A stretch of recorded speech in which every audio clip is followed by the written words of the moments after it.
사도행전 19장 23절부터 41절까지 말씀 보겠습니다. 바로 그때에 그 길에 대하여 작지 않은 소동이 일어났더라. 이는 데메드리오라는 이름의 어떤 은세공업자가 다이아나를 위해 은성물함을 만들어 장인들에게 적지 않은 이득을 가져다 주었기 때문이더라. 그가 같은 생업을 가진 직공들을 함께 불러 이르되 선생들이여 그대들도 우리가 이 기술 업종으로 재물을 얻고 있다는 것을 아느니라. 게다가 그대들이 보고 듣거니와 에베소뿐 아니라 거의 모든 아시아의 지역에 걸쳐 이 바울이 많은 백성을 설득하고 돌아서게 하면서 손으로 만든 것은 신들이 아니라고 말하였느니라. 그러므로 우리의 이 기술이 무시당할 위험에 놓였을 뿐 아니라 온 아시아와 세상이 숭배하는 위대한 여신 다이아나의 신전도 멸시받고 그녀의 장엄함도 훼손당하게 되었도다 하더라. 그들이 이 말을 듣고 진노가 가득하여 외치며 말하되 에베소 사람들의 다이아나는 위대하시도다 하더라. 또 온 도시가 혼란에 빠졌고 여행 중에 바울의 일행인 마케도냐 사람 가이오와 아리스다고를 붙잡아 그들이 일제히 극장 안으로 몰려 들어가더라. 이에 바울이 그 백성에게로 들어가려 하나 제자들이 허락하지 않더라. 또 아시아의 고위 인사 중에서 그의 친구들인 어떤 사람들이 그에게 사람을 보내어 그가 극장 안으로 들어가는 모험을 하지 말도록 당부하더라.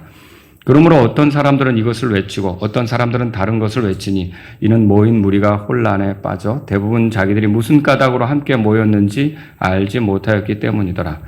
그들이 무리 가운데서 알렉산더를 끌어내니 유대인들이 그를 앞으로 밀어내더라. 이에 알렉산더가 손짓하여 백성에게 자기를 변호하려 하더라. 그러나 그들이 그가 유대인임을 알고 2시간 동안 모두 한 목소리로 외쳐 이르되 에베소 사람들의 다이아나는 위대하시도다 하더라. 고울 서기가 백성을 진정시키고 이르되 너희 에베소 사람들아, 에베소 사람들의 도시가 위대한 여신 다이아나와 주피터로부터 내려온 형상을 숭배하는 것을 알지 못하는 사람이 어디 있느냐. 그런즉 이 일들은 반론할 수 없으니 너희는 마땅히 잠잠하고 또 무슨 일이든 경솔히 행해서는 아니 되느니라. 이는 너희가 이리로 끌고 온 이 사람들이 교회들을 탈취한 강도들도 아니고 더욱이 너희 여신에 대한 모독자들도 아니기 때문이라. 그런즉 만일 데메드리오와 또 그와 함께한 장인들이 누구를 고소할 일이 있으면 법이 열려 있고 총독들도 있으니 그들이 서로 고소하게 할지니라. 그러나 너희가 만일 다른 어떤 문제로 문의할 것이 있으면 합법적인 집회에서 그것을 결정할지니라. 다 같이 40절 41절이요. 이는 우리가 이날의 소동으로 인하여 불려가 신문을 당할 위험에 놓였고 이 모임에 대하여 우리가 보고할 이유가 없기 때문이라 하더라. 그가 그렇게 말한 후에 그 집회를 해산시켰더라. 아멘. 오늘은 에베소에서의 소동, 이런 제목으로 여러분에게 말씀을 드리겠습니다. 자, 오늘 우리가 에베소에서 있었던 소동에 대해서 살펴보려고 하는데 이 본문이 되게 길죠? 근데 이 본문이 크게 둘로 나눠집니다. 23절에서 이제 34절까지. 여기를 보면 어떤 내용이 나오냐면 이 소동이 어떻게 해서 일어났는가, 왜 이렇게 소란스럽게 됐는가, 이거를 여기서 보여주고 있고요. 그 다음에 또 한 부분은 35절에서 끝에까지예요. 근데 이렇게 일어난 소동이 진정이 됐어요. 그럼 이 소동은 어떻게 해서 가라앉게 됐는가? 이것을 이제 뒷부분에서 소개한다. 그렇게 볼 수가 있습니다. 그래서 둘로 나누어 보는데 먼저 소동이 어떻게 일어났는가? 23절에서 34절까지를 통해 살펴보도록 하겠습니다. 자, 23절이 어떻게 시작됩니까? 바로 그때에 그렇게 시작되죠. 여기서 말하는 바로 그때는요. 바울이 요 앞에 에라스더와 디모데를 마케도니아로 떠나보냈죠.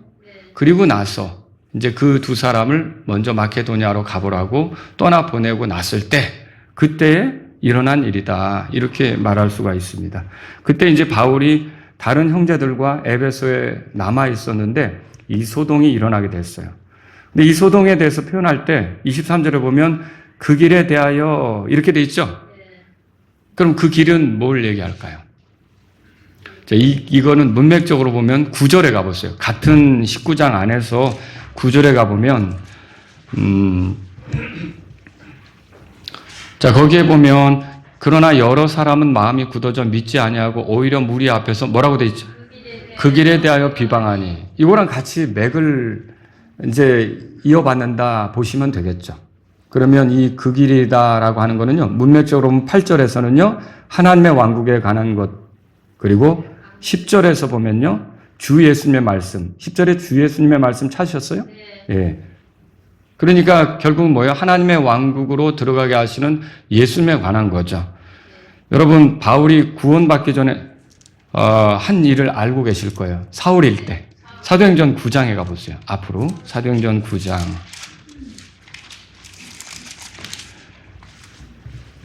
그때도요, 이 길에 관해서 어떤 일을 했어요. 바울이. 2절 한번 한 목소리로 읽겠습니다. 다마스쿠스에 있는 회당들에 보내는 공문서를 그에게 청하니 이것은 만일 그가 뭐라고 돼 있어요? 이 길에 속한 누구라도 발견하면 남자들과 여자들을 막론하고 그들을 결박하여 예루살렘으로 잡아오려 함이더라. 그러니까 이게 계속 사도행전에 흘러가고 있어요. 그럼 이건 뭘 말하는 거냐? 여러분, 예수님도 자신에 대해서 내가 길이요, 진리요, 생명이 그렇게 말했죠. 그럼 여기서 이 길이라고 하는 것은 뭐냐면 예수님에 관한 그런 복음, 예수님에 관한 메시지, 이것에 대해서 우리가 말한다, 이렇게 말할 수가 있습니다.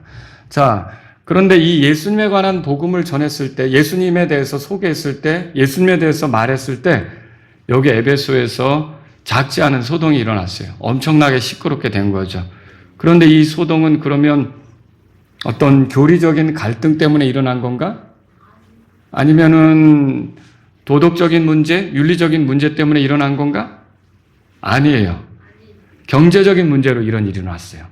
그럼 가만히 보세요. 이게 지금 이 문장을 가만히 보면 19장으로 돌아가 보세요. 19장에 가보면 거기 24절에 적지 않은 이득 찾으셨어요? 이득이란 말이 나오죠? 그 다음에 25절도 보세요. 그 끝에 보면은 우리가 이 기술 업종으로 재물을 얻고 있다 찾으셨죠? 자, 이 이득, 재물, 이런 것들이 뭘 얘기하냐면 다 경제적인 어떤 것들을 보여주고 있다라고 하는 거죠. 2025년 말, 그때 시작해서 1월 초까지 이란에서 대대적인 소요가 일어났어요. 여러분이 뉴스를 통해 그걸 들었을 거예요. 그런데 이란 정부가 얼마나 강경하게 진압했는지 많은 사람이 죽었다라고 보도가 되고 있어요. 그래서 이게 굉장히 많은 사람이 죽었다는 보도가 여기저기서 나오는데 그 보도가 다 내용이 조금씩 달라요. 다른데 그 중에 하나를 소개해보면 영국에 본부를 둔 페르시아 뉴스 전문 방송국이자 디지털 미디어 플랫폼인 이란 인터내셔널이라고 하는 게 있어요. 이 이란 인터내셔널에서 그 내부의 그 문건들을 인용해서 이렇게 발표한 거 보면 1월 8일에서 9일 사이에 유혈 사태, 그러니까 사람을 이렇게 죽이면서 그걸 진압을 했죠. 그렇게 해서 죽은 사람이 36,500명에 달한다는 그런 보고가 나왔어요. 굉장히 많은 사람이 죽은 거죠. 끔찍한 사태가 있어요. 근데 이란 정부는 그게 이제 그 인터넷도 차단하고 해서 그게 밖으로 나가지 않도록. 그 세계가 놀랄 거 아닙니까? 왜 그렇게 자국민을 많이 죽였냐? 이렇게 비난할 거 아닙니까? 그래서 그거를 밖으로 나가지 않도록 이 인터넷 같은 것이 되지 않도록 하면서 이렇게 누르고 했는데 여러분 그 스타링크라고 아십니까? 그 일론 머스크가 만든 건데 이게 말하자면 인터넷 기지국이 터지지 않아도 위성으로 돌아다니는 스타링크가 있는데 이걸 사용하면 인터넷이 된단 말이죠. 이걸 통해서 지금 많은 그 당시 있었던 일들이 드러나고 있어요. 근데 그러면 이때 이렇게 많은 사람이 죽게 되는 이런 소동, 이런 것이 일어난 배경은 뭐냐? 시작은 경제적인 거였어요. 그러면 어떤 면에서 그랬느냐? 2025년 12월 말에 인플레이션이 극심하게 되면서 이란 화폐 있죠. 리알화라 그래요. 우린 원화라 그러잖아요. 거긴 리알화라고 그러는데 이 리알화의 가치가 사상 최저치가 됐어요. 달러당 약 150만 리알로 떨어졌다. 그렇게 보도가 되고 있는데 여러분이 이제 이게 약간 체감이 안 올 수도 있어요. 그래서 생필품 가격이 급등을 해서 식용유, 닭고기 이런 기본 식료품 가격이 1년 전보다 70배가 올랐어요. 그러면 예를 들면 지금 우리나라로 말하면 우리나라 2026년 3월 기준으로 볼 때 닭 한 마리가 생닭이에요. 이제 요리해 먹으려고 삼계탕 끓여 먹으려면 닭 사갈 거 아닙니까? 시장에서 보통 6,500원에서 8,500원 정도 한다 그래요. 시장에서. 그러면 닭 한 마리가 7,500원이란 말이죠. 근데 7,500원에 먹던 닭이 갑자기 뛰어서 52만 5천 원이 된 거예요. 그럼 어떻게 되겠어요? 들고 일어나겠죠? 그래서 사람들이 못 살겠다고 일어난 거예요. 이런 정도로. 거기다가 정부가 휘발유 보조금도 줄이고 환율 우대 혜택도 폐지하면서 서민 경제가 극에 달하게 된 거죠. 그래서 이 경제난을 견디다 못한 테헤란 그랜드 바자의 상인들이 2025년 12월 28일 상전 문을 닫고 거리로 쏟아져 나오게 된 겁니다. 전통적으로 상인들은요, 이란 정부를 지지해 왔어요. 그런데 1979년에 혁명이 일어난 이후로 처음으로 이 상인들이 모여가지고 목소리를 높이게 됐고, 이것이 계기가 돼서 이란 전국 도시 180개 도시에 이 시위가 확산이 돼서 퍼져나가게 된 거예요. 어마어마한 일이 일어나게 된 거죠. 그러면서 처음에는 경제적인 요구로 시작을 했는데 나중에는 이슬람 왕국 타도 이렇게 바뀐 거죠. 그럼 이 시작이 뭐였느냐? 경제적인 문제였던 거예요. 그러니까 이런 그 돈을 잃어버리는 거, 돈의 가치가 떨어지는 거, 이런 것들에 분개해서 이란 국민들이 들고 일어나게 됐던 거죠. 자, 마찬가지로 지금 에베소에서 일어난 일도 그런 경제적인 것과 관계가 있다라고 하는 거예요. 무슨 말이냐? 자, 이 에베소에서 있었던 사람들은 다이아나 여신을 숭배했고요. 그 다이아나 여신을 숭배하는 데는 신상 같은 게 필요하지 않습니까? 그리고 이 다이아나 여신 숭배는 그 신상 앞으로 가서 숭배하는 것도 있지만 요 성물을 사다가 자기 집안에 둘 수도 있어요. 그리고 자기 집안에 방마다 두고 그것에다 빌고 기도할 수도 있단 말이죠. 그러면 이런 성물을 만드는 그런 세공업자들, 은세공업자들이죠. 이런 사람들은 그걸 팔면서 돈을 벌지 않겠습니까? 자, 에베소에 거주하는 사람들도 그 성물을 살 거고, 또 아시아의 전역에 있었던 사람이 몰려들 거 아닙니까? 그 사람들이. 에베소가 큰 도시 아닙니까? 그러면 이 에베소로 왔다가 자기 고향으로 돌아갈 때는 그래도 에베소에서 파는 성물인데 하나 사가자. 이렇게 해서 동네로 사가지 갈 거고요. 집에 장식해 놓을 거고요. 에베소까지 오기 어려우니까 거기다 두고서 또 절하고 기도하고 이렇게 할 거 아닙니까? 그런데 이 성물업자들이 만든 그런 은세공업자들이 만든 이제 다이아나 여신의 신상, 그리고 이제 성물업자들이 그거를 팔았는데 이렇게 파는 데 있어서 매출이 급감을 한 거예요. 매출이 급감을 하면 수입이 생기지 않겠죠. 그리고 수입이 생기지 않으면 이 상태로 가면 자기들이 파산을 당할 수도 있겠다는 위기감이 사로잡히게 된 거죠. 그러면 왜 이런 매출의 급감이 일어났을까요? 왜 사람들이 우상을 사지 않게 됐을까요? 왜 우상을 들여다보지 않게 됐을까요? 전에는 에베소에서 이 다이아나 여신 숭배는 우리의 자랑이다. 우리 도시의 자랑이다. 이렇게 생각했던 사람들이 더 이상 그 에베소의 그 다이아나 여신 신상을 쳐다보지 않게 됐고, 그 성물을 사다가 자기 집에 두지도 않게 됐고, 그 성물 매매가 이루어지질 않은 거죠. 왜 이런 일이 일어나게 된 겁니까? 바울이 전한 복음을 듣고, 사람의 손으로 만든 건 신이 아니다. 사람의 손으로 만든 건 작품이지 어떻게 그게 신이 됩니까? 사람이 만든 거잖아요. 그러니까 사람이 만든 것 앞에 절하고 기도하고 해봐야 소용없다. 우리는 바울이 가르친 대로 살아계신 하나님께 기도하자. 예수님의 이름으로 기도하자. 이렇게 바뀐 사람들이 생긴 거죠. 그러니까 이것이 놀라운 충격이 되었기 때문에 사람들이 들고 일어나서 이제 이런 일들이 일어나면 안 되겠다. 우리가 파산하겠다. 이런 위기감을 느껴서 모이게 된 겁니다. 그래서 거기에 주동자가 누구냐? 24절에 나오는 데메드리오라고 하는 사람이에요. 그리고 이 데메드리오가 사람들을 모아놓고 이야기합니다. 26절 다 같이 읽습니다. 19장 26절입니다. 게다가 그들이 보고 듣거니와 에베소뿐 아니라 거의 모든 아시아 지역에 걸쳐 이 바울이 많은 백성을 설득하고 돌아서게 하면서 손으로 만든 것은 신들이 아니라고 말하였느니라. 자, 손으로 만든 것은 신들이 아니다. 진리입니까? 네. 진리죠? 네. 손으로 만든 것은 신이 아니죠. 손으로 만든 것 앞에 도움을 요구해봤자 무슨 의미가 있겠어요? 하나님은 보이지 않지만 살아계시죠. 아멘. 사람이 만든 게 아니죠. 하나님은 네. 스스로 계신 분이시잖아요. 네. 그러니까 이게 손으로 만든 것은 신이 아니다. 이게 진리예요. 그런데 이 진리 때문에 자기들의 이득이 주는 거예요. 이 진리 때문에 자기들의 매출이 감소하는 거예요. 이 진리 때문에 자기들의 돈벌이가 안 되는 거예요. 이 진리 때문에 그들이 파산 지경에 놓이는 거죠. 그러면 이 이득을 유지하려면, 파산을 막으려면 이들이 어떻게 되느냐? 진리를 외치지 못하도록 바울을 제거해야겠다. 이 마음이 들어버린 거죠. 그러니까 이게 사람들이 얼마나 추악하고 사악한지 알겠죠.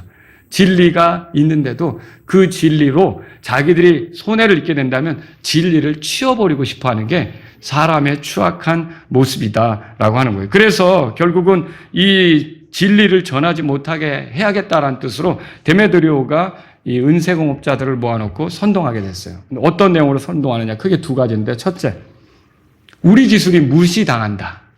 우리가 얼마나 정성 들여 만들었는데 그게 아무것도 아니라고 하니, 거기다 기도해봤자 소용없다고 하니, 우리가 얼마나 그 갈고 닦으면서 이렇게 그거 만들어냈냐? 우리 기술을 조롱하는 거 아니냐? 우리 기술을 무시하는 거다. 이렇게 설득한 거죠. 그 다음에 또 하나는 뭡니까? 우리의 여신을 조롱하는 거다.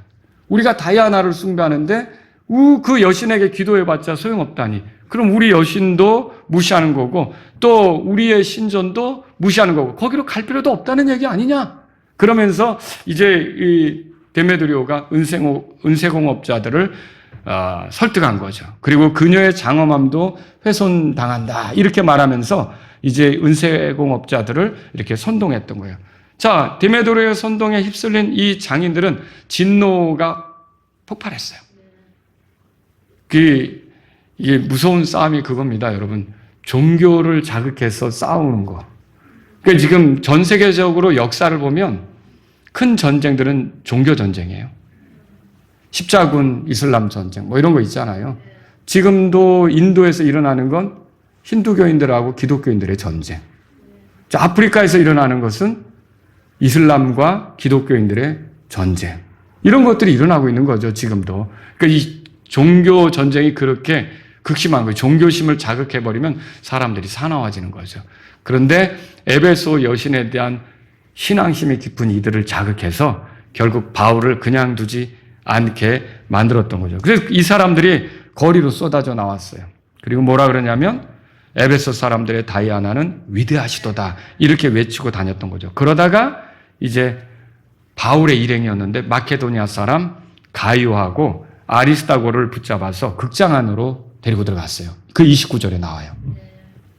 근데 여러분이 극장이라니까 조그만 공간이라고 생각하는데 이 에베소의 야외 공간이라고 해요. 저는 여기를 가보지 못했지만 사진이나 이런 걸로 볼 수도 있어요. 여러분이 인터넷을 찾아보면. 그런데 여기는 굉장히 많은 수, 한 2만 5천 명까지도 수용할 수 있는 야외 극장이라고 하더라고요. 이런 데로 데리고 들어간 거죠. 여러분, 복음의 영향력이 여러 가지 인간 사업을 망치는 사례가 있을까요? 있죠. 있어요. 1904년에서 1905년, 지금부터 약 120년 전이죠. 그 웨일스라고 들어보셨을 거예요. 잉글랜드 서쪽에 있는 웨일스. 여기에서 이반 로버츠라고 하는 사람에게 영적 각성, 그러니까 웨일스의 대부흥이 일어났어요. 그 당시에 한반도에서는 평양 부흥이 일어났고 이 웨일스에서는 이 이반 로버츠라고 하는 사람이 주도한 영적 각성이 일어난 거예요. 그런데 이때 이 일어난 사건들은요, 기독교 역사에서 가장 극적인 변화를 보여주는 사례들로 꼽혀요. 그러면 이때 무슨 일이 일어났는가? 수많은 사람이 회개하고 기독교 신앙을 갖게 됐어요. 그리고 그 다음에는 술집의 발길을 끊었어요. 그러니까 많은 술집이 어떻게 됐냐면 손님이 없어지게 됐어요. 그러니까 손님이 없어지니까 술집 장사가 됩니까? 안 되죠. 술집들이 문을 닫게 되는 일이 생긴 거죠. 그리고 어떤 술집은 아예 그냥 간판을 떼고 예배당으로 바꾸는 일까지도 생긴 거예요. 근데 이제 지금은 유럽에 그 유명한 예배당들이 오히려 술집으로 바뀌는 거 아세요? 지금은 유럽이 그렇다고 하더라고요. 굉장히 그 휘황찬란하게 지어진 명소죠. 어떻게 보면 유럽의 그런 예배당들이 술집으로 바뀌고 있는데 그 당시에는 술집이 예배당으로 바뀌는 그런 일들이 벌어진 거예요. 그래서 술로 인한 다툼도 사라지고 폭력도 사라지니까 경찰관들이 할 일이 없어져서 경찰관들의 수를 줄여야 되는 그런 일까지 있었다고 전해지고 있어요. 거기다가 판사들이 이 다툼을 재판하는 일이 필요 없게 되니까 이제 사람들이 선물을 하는데 흰 장갑, 판사들에게 흰 장갑을 선물하는 거예요. 그게 뭐냐? 무죄를 상징한다는 의미의 장갑인데 할 일이 없게 된 판사들에게 흰 장갑을 선물하고 이런 일들이 그때 일어났었다라고 하는 거죠. 그런 것처럼 지금 에베소에서 일어나고 있는 일이 뭐냐? 사람들이 신기한 술수에 빠져서 이렇게 지냈던 것들, 그것들로부터 돌아서고 신기한 술수에 이용했던 책들 있죠. 이런 책들을 다 모아다가 불태우고 그게 은하 5만 가치나 된다고 그랬잖아요. 그 책들을 다 불태우고 그리고 또 지금 에베소에서 다이아나를 숭배하는 데서부터 돌아서서 그 신상을 쳐다보지도 않고 그 신상에게 기도하지도 않고 이런 모습이 일어난 거죠. 놀라운 일 아닙니까? 사람의 손으로 만든 것은 신들이 아니다. 이 진리를 받아들이고 그들이 이제 우상 숭배로부터 등을 돌린 거죠. 그런데 데메드리오와 은생호업자들 그리고 이 선동당한 사람들은 어떻게 하는 거예요? 이 사람들의 손으로 만든 것은 신이 아니다라고 하는 진리가 불편한 거죠. 그러니까 그 진리를 전하는 사람들을 어떻게 하는 거예요? 예, 압박하고 위협하고 괴롭히려고 하는. 그래서 여기 지금 아리스타고 가이오 이 두 사람을 붙잡고 바울을 붙잡으려고 했는데 바울은 마침 보이지 않으니까 같이 다니던 사람들이네 데리고 들어가 이렇게 해서 두 사람을 끌고 들어갔던 거죠. 이때 바울은 이제 그 속으로 같이 들어가려고 했어요. 그 속으로 들어가려고 했는데 여러분이 그 30절에 보면 제자들이 허락하지 않았다. 왜냐하면 이게 안전하지 않은 상태로 보이니까. 그리고 31절에도 보면 아시아의 고위 인사들 중에 그의 친구들이 이 소식을 듣고 사람을 보내서 그 들어가려고 하는 모험하지 마라. 거기 빠져라. 이렇게 이제 이 고위 인사들이 당부를 한 거죠. 이 선동당한 사람들은 시끄럽습니다. 구호를 외칩니다. 근데 이게 이런 시위를 보면 꼭 왜 거기 있는지도 모르고 따라다니는 사람도 있어요. 그죠? 이게 군중 심리라고 하잖아요. 거기에 이끌려서 온 사람들도 있다는 거죠. 그래서 여기 보면은 자, 32절에 한번 같이 읽어보죠. 32절 읽겠습니다. 그러므로 어떤 사람들은 이것을 외치고 어떤 사람들은 다른 것을 외치니 이는 모인 무리가 혼란에 빠져 대부분 자기들이 뭐라고 돼 있어요? 무슨 까닭으로 함께 모였는지 알지 못하였기 때문이라. 여러분, 그래서 결국은 많은 사람들이 몰려다니면서 목소리를 냈는데 이게 그 수가 많이 운집해서 결국은 복음 전하는 사람을 위협하는 그런 일들이 있게 된 거죠. 자, 여러분, 항상 많은 수가 옳습니까? 그렇지 않죠. 여러분과 제가 민주주의라고 하는 것을 누리고는 있는데 민주주의라고 하는 체제가 잘못 다루게 되면 국민들에게 재앙이 될 수 있습니다. 그게 무슨 말이냐? 다수가 부패하면 결국 국민들이 고생할 수밖에 없는 거예요. 그러니까 이게 방향을 잃은 민주주의는 결국 국민의 불행이 되겠죠. 자, 여기에 많은 사람들이 이렇게 진리를 외면하고 운집해서 진리를 전하는 사람들을 위축시키려 한다. 그러면 계속 영적으로 어둠 속에 있겠죠. 이건 좋은 현상들이 아니라는 거예요. 그래서 이렇게 해서 이런 문제가 일어난 것을 볼 수가 있어요. 근데 여기서 33절에 보면 알렉산더라는 사람이 등장해요. 그래서 알렉산더는 누구냐면 유대인들이 앞으로 내민 사람이에요. 그럼 유대인들은 왜 이런 일을 했냐면 바울이 유대인 아닙니까? 근데 이 에베소 사람들이 평상시에 유대인들에 대한 감정이 좋지 않아요.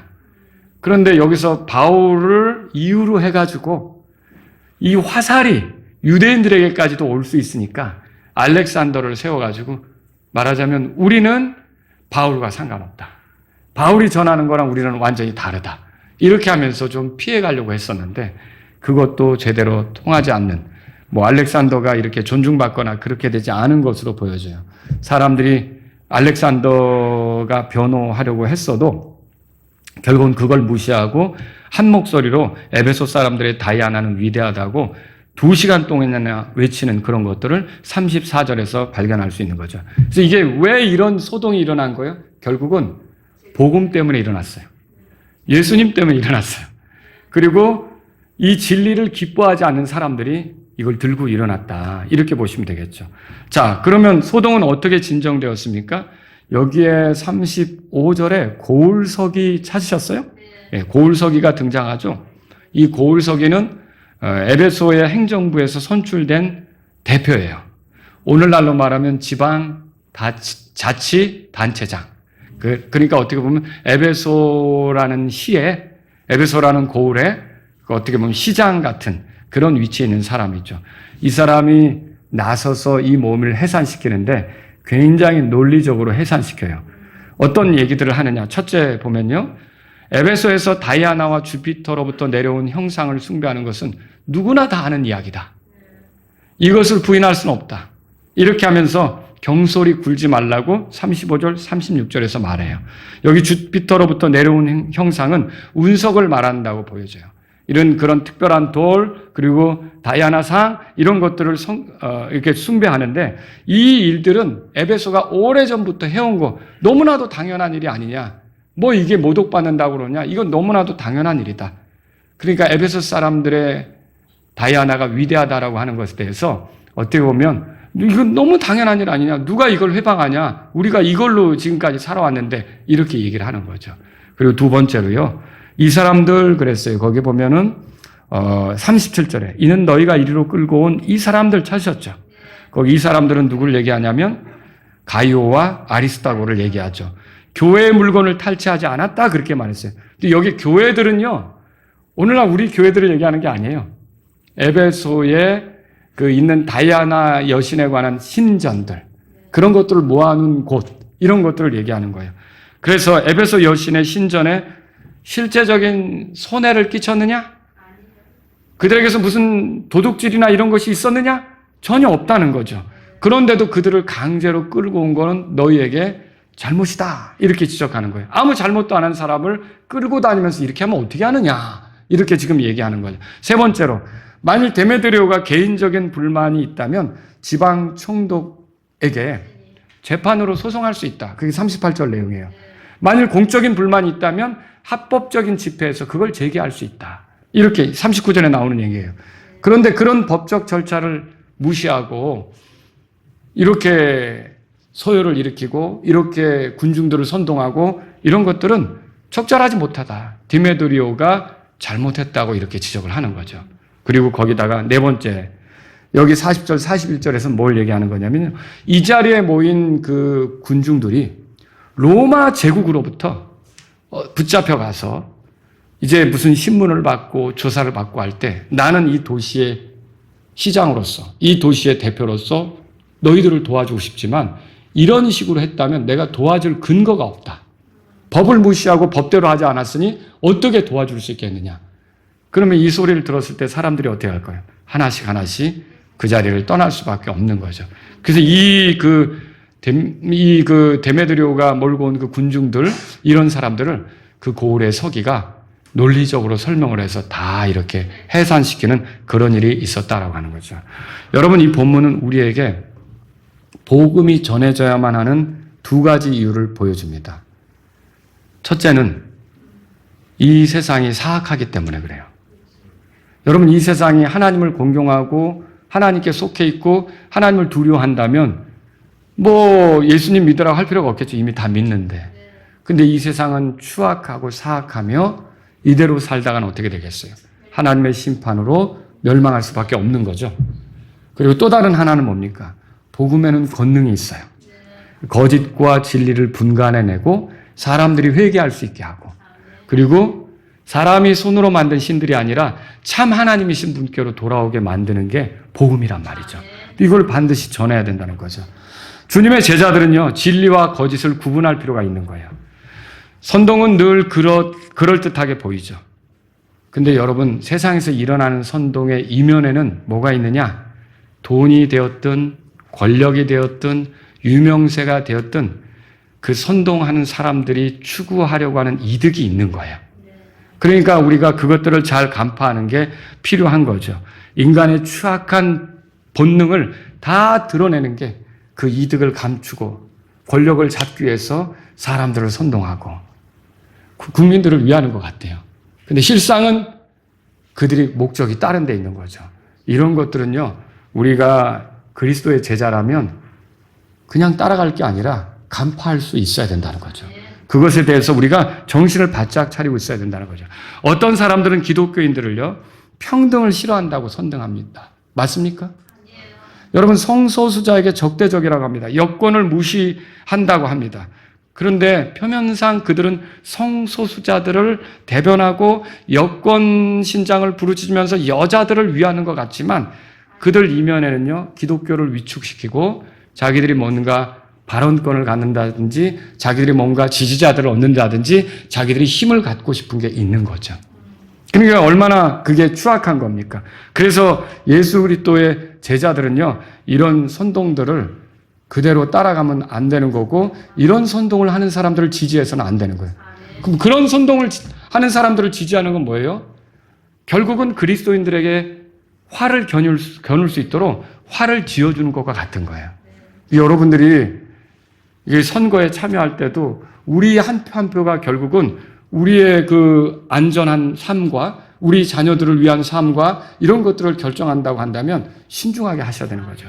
아무나 지지하는 게 아니라 이게 기독교인들을 위협할 수 있는 사람에게 화살을 주는 꼴이 된다면 안 된다는 거죠.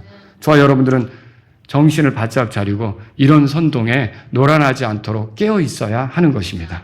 복음을 받아들이는 사람들이 늘어나면 사회가 변합니까? 변하죠. 변합니다. 복음에는 권능이 있기 때문이죠. 그런데 이렇게 완전히 바뀐다, 이거는 기대할 수는 없겠죠. 그렇지만 영향을 받은 사람들에서 사회가 바뀌고, 아까 웨일스에서 있었던 일처럼 술집이 문 닫고 율락업이 안 되고 뭐 이런 일이 생길 수 있는 거죠. 그 우상숭배가 이제는 안 되고 점집이 사라지고 뭐 이런 일이 생길 수 있는 거죠. 근데 모래내 시장에서 열심히 전도하면은 거기 점집들 좀 사라져야 되는데 거기 점집이 엄청 많더라고요. 그죠? 그런데 이렇게 그 복음이 증거되고 복음을 받아들인 사람들이 생기면 세상이 바뀔 수가 있다라고 하는 거예요. 여러분과 제가 예수님의 제자라면 플랜카드와 머리띠와 구호의 힘을 믿기보다 복음의 권능을 믿어야 합니다. 복음의 권능을 믿어야 합니다. 복음으로 사람의 그 마음에 회개가 일어나고 하나님께로 돌이킨다면 그런 사람들의 영향으로 주변이 조금씩 달라질 수 있다는 걸 믿으셔야 되는 거죠. 복음은 공산주의를 파괴합니다. 그러므로 공산주의자들은 복음을 좋아합니까? 그것을 전하려고 하는 자들을 기뻐합니까? 데메드리오가 자신의 이득을 위해서 진리를 전하는 사람을 제거하려고 하듯이 공산주의자들도 자신이 원하는 이념체계를 세우기 위해서 이 복음을 전하는 사람이 사라져 주기를 바라는 거예요. 그게 안 되면 강제로라도 사라지게 만들고자 하는 거죠. 여러분과 저는 정신을 바짝 차리고 살아가야 된다는 거죠. 복음은 사회주의를 흔듭니다. 사회 전체의 이익을 우선하는 게 사회주의죠. 개인의 자유보다 사회의 그 어떤 공동체의 그런 것을 위해서 개인이 희생하는 것을 강요하는 게 사회주의죠. 근데 여러분, 당장 침례 성도들의 신앙 특징, 이런 것들을 우리가 공부할 때 8가지 공부하죠? 그 중에 개인 신앙의 자유, 개인 양심의 자유. 여러분 들어보셨습니까? 그러니까 이게 뭐예요? 어떤 사회 공동체가 강제적으로 신앙을 강요한다든지, 그렇게 믿어라, 그렇게 믿지 마라, 이거 맞습니까? 예, 사회육을 위해서 그렇게 믿으면 안 된다, 이거 맞습니까? 중국에서 일어나는 일은 뭡니까? 교회들 찾아가가지고, 그 국가의 그 정부기관의 사람들이 찾아가가지고, 이런 설교는 하지 마라, 이렇게 설교하라, 이게 맞습니까? 이거는 사회주의에서나 일어나는 일이죠. 그러니까 이게 우리가 기독교인이 돼가지고 우리가 사회주의를 수용할 수 있느냐는 거예요. 여러분, 이건 우리 신앙 체계에 도전이 되고 위협이 되는 거죠. 오늘날 종교 분리를 잘못 이해하는 사람들이 있어요.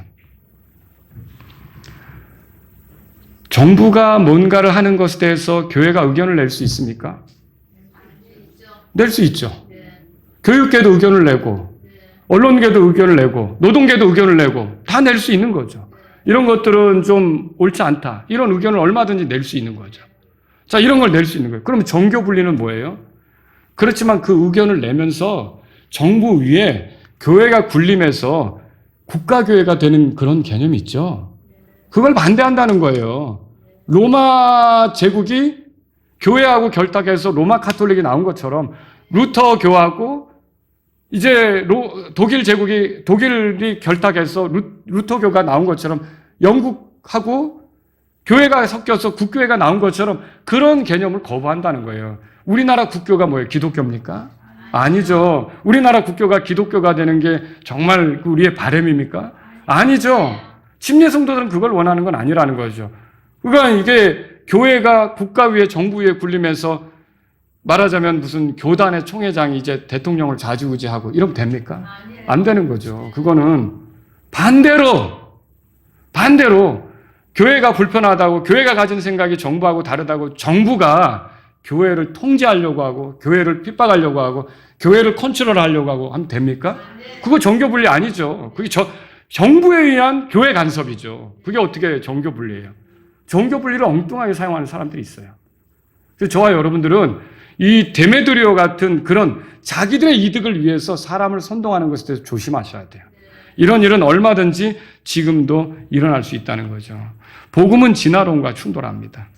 하나님의 말씀에 따라 모든 것은 각각 그 종류대로 지어진 게 맞죠?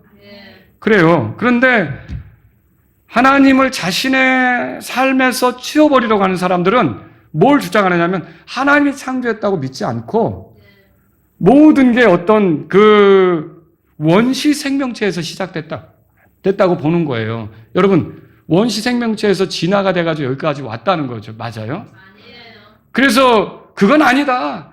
하나님께서 모든 만물을, 그러니까 예를 들어 짐승들도 각 종류대로 하나님께서 창세기 1장에 나온 대로 만들었다. 그럼 창조를 믿는 사람 아닙니까? 여러분 창조론 믿으시죠? 처음에 하나님께서 만드신 걸 믿으시죠? 근데 그렇게 믿은 사람은 교육받지 못한 거다. 그렇게 믿은 사람은 과학하고 안 맞는다. 그렇게 믿은 사람은 과학적이지 않다. 그래서 그렇게 믿는 사람은 국가기관에서 일할 수 없고 교육기관에서 일할 수 없고 뭔가 단체를 감독할 수 없고 맞아요? 그게 얼마나 그 자기들의 이득을 위해서 이렇게 디메드리오처럼 말하자면 바울을 제거하려고 하는 것과 같으냐는 거죠. 저와 여러분들은 정신을 바짝 차려야 되는 거예요. 그렇게 시도하려고 하는 사람들에게 힘을 실어주는 것은 여러분이 화살하고 그 화살촉을 넘겨주는 것과 같은 거예요. 나를 쏠지도 모르는데. 그게 왜 그런 일을 해야 되느냐는 거예요. 복음은 무도덕과 무질서를 파괴합니다. 그렇죠? 부도덕한 거. 이게 부도덕한 거를 파괴하고 무질서를 파괴하는 거죠. 술집을 운영하는 사람이 복음을 좋아합니까? 율락업을 통해 돈 버는 사람이 복음을 좋아하겠습니까? 좋아할 수 없죠. 마찬가지입니다. 이 복음이 계속 선포되어야 하는 이유는 뭡니까? 이 세상에는요, 이익을 위해 움직이는 사람들이 있어요. 근데 추악해요. 그걸 감추고 에베소 사람들을 위하는 것처럼. 그리고 무슨 신앙심을 가지고 얘기하는 것처럼. 이렇게 얘기하지만 그 이면을 들여다보면 다 거기에 이득이에요. 돈, 재물, 아니면 권력, 유명세, 이런 것들이 있다는 거죠. 저와 여러분들은 그런데 현혹될 게 아니라는 거예요. 세상이 그만큼 사악하기 때문에, 이득을 위해서 움직이기 때문에, 추악하기 때문에, 하나님도 보이지 않기 때문에, 진리도 치워버리려고 하기 때문에, 그런 세상이 하나님의 심판을 받을 수밖에 없기 때문에 그 세상을 향해서 우리가 세상의 빛이라면 복음을 전하는 건 우리가 할 일이에요. 우리가 그들에게 복음을 전해줘야 되는 거죠. 그리고 그렇게 될 때 복음의 권능이 나타나서 회개하는 사람이 생기고 변화가 생기고 우상숭배가 사라지고 술집이 문 닫고 율락업소가 문을 닫고 점집이 문 닫고 이런 일이 생길 수 있다는 거죠. 여러분, 이런 복음의 권능을 믿는다면 우리는 우리를 핍박하고 우리를 위협하고 우리를 이렇게 하는 사람이 있다 할지라도 변함없이 계속 복음을 전하는 저와 여러분들이 돼야 되는 겁니다. 그리고 항상 진리 편에 서야 되는 거죠. 자, 고린도후서 13장 보고 끝내겠습니다. 고린도후서 13장. 고린도후서 13장. 이게 사람이 맞는 것은 신이 아니다. 진리죠? 그럼 우리가 그 진리를 위해 나가야 되는 거 아닙니까? 근데 사람들은 그 진리를 치우려고 해요. 왜냐하면 이득 때문에. 이 세상 사람들이 이득 때문에 진리를 저버리는 거예요. 그렇다 할지라도 저와 여러분들은 어떻게 해야 됩니까? 우리는 진리를 위할 뿐이에요. 여러분, 고린도후서 13장 8절 다 같이 읽겠습니다. 이는 우리가 진리를 대적하여 아무것도 할 수 없고 오직 진리를 위해서만 할 수 있기 때문이라. 저와 여러분은 진리를 증언하기 위해서 계속 전진하는 주님의 제자들이 되기를 바랍니다. 기도하겠습니다. 우리 다 같이 일어서시겠습니다. 오늘 이 말씀을 들으신 여러분 가운데 하나님 아버지, 복음이 이렇게 권능이 있다면 제가 복음 전하는 일을 계속 할 수 있게 저에게 지혜를 주시고 성령으로 충만케 해주십시오. 이런 분이 있다면 이 시간 주님 앞에 나아가십시오. 복음을 통해서 사람들이 변화되고 세상이 바뀔 수 있다면 주님이 오시기 전에 조금 어떤 사람이 영향을 받고 하나님께로 돌아와 진리편에 서게 된다면 주님, 제가 이 복음 전하는 일을 계속 할 수 있기를 원합니다. 여러분, 이런 분이 있다면 이 시간 주님 앞에 나가십시오. 여러분들이 사람들을 두려워하지 않고 사람들을 보지 않고 여러분들이 이제 주님을 전하는 사람이 되기를 원한다면, 진리편에 서기를 원한다면 이 시간 여러분들이 기도하시기 바랍니다. 하나님 아버지, 제가 이득 때문에 사람을 선동하는 그런 사람들에게 노란하지 않게 해주십시오. 제가 하나님 말씀 진리로 그걸 분간해낼 수 있게 해주시고 그것으로부터 제 자신, 제 가족을 지킬 수 있고 제가 흔들리지 않게 해주십시오. 여러분, 세상에는요 자기 이득을 챙기면서 외치는 사람들이 많습니다. 우리가 그런 사람들에게 놀아나서는 안 되는 겁니다. 진리를 계속 전하는 저와 여러분들이 될 수 있기를 바랍니다. 같이 기도하겠습니다.